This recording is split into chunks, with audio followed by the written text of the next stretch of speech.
All right, here we go. Roll sound. Sound, Baker. Yeah, sound speed. Marker. Action!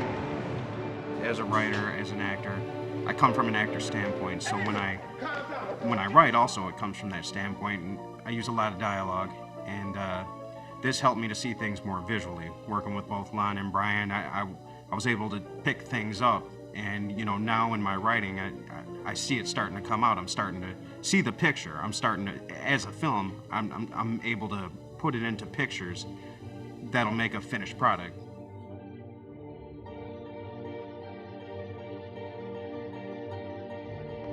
It's about a drug dealer in Detroit whose girlfriend has graduated law school and given him the ultimatum that it's either me or the drugs. He embarks on a weekend bender where basically he's like, he is in denial, not like in denial, he's in denial saying, I don't need her, when really he's racked up inside and just can't put it out there that he's actually an addict. I was surprised when Vince came to me with the script. Originally, Vince came to me and he wanted, he and I both loved the idea of shooting the film in 4 days. We were gonna get a whole set of mini DV cameras, and we were gonna go out, do everything in real time. Vince was not gonna sleep for 4 days, probably die at the end of it. It would have been absolutely a realistic documentary. And then we brought our favorite DP in, Lon Stratton, and as usual, there's certain standards below which he just won't go. And so we started to talk about maybe if we're gonna move fast, we should shoot in film.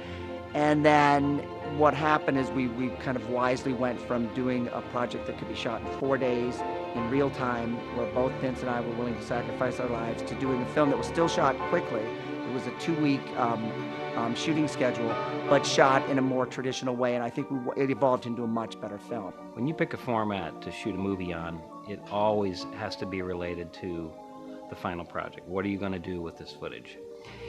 The other thing is, can you actually execute the format that you want to do? So the original thought of shooting this on video was fine, and this movie probably would have been okay to shoot on some form of video, HD or maybe even standard definition video. But I thought with the schedule involved, we probably wouldn't actually be able to achieve that. The Super 16 was actually a perfect format for this movie in terms of how fast you could shoot, how much less lighting you could have as opposed to video. Yeah, concerning the visual style of the movie, of course the photography always must serve the story. And this story had two very distinct styles to the story. The style of the Vince character, and then there was the style of the Vince character with his girlfriend.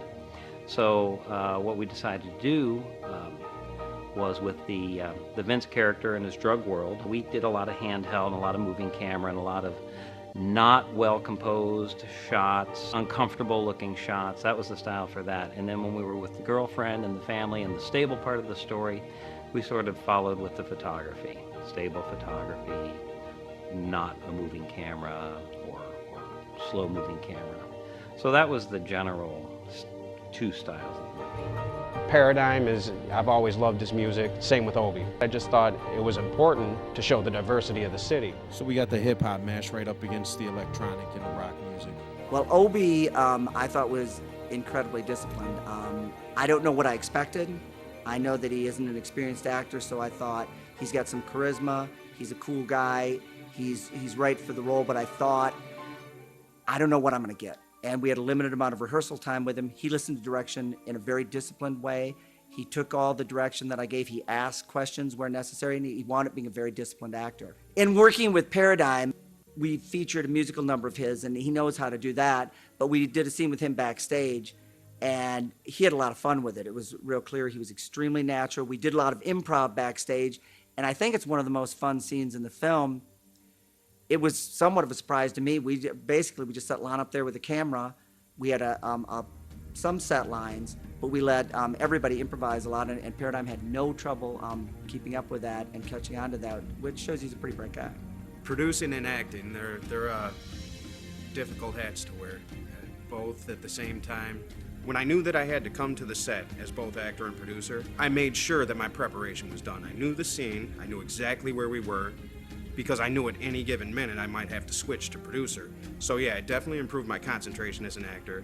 You know, the nervous energy, I think definitely helped this character. And as Brian said many times, and I agree with him, I don't think it would have worked with another character. It would just happen to be able to incorporate it into this character, but it definitely helped my concentration because all the preparation had to be done.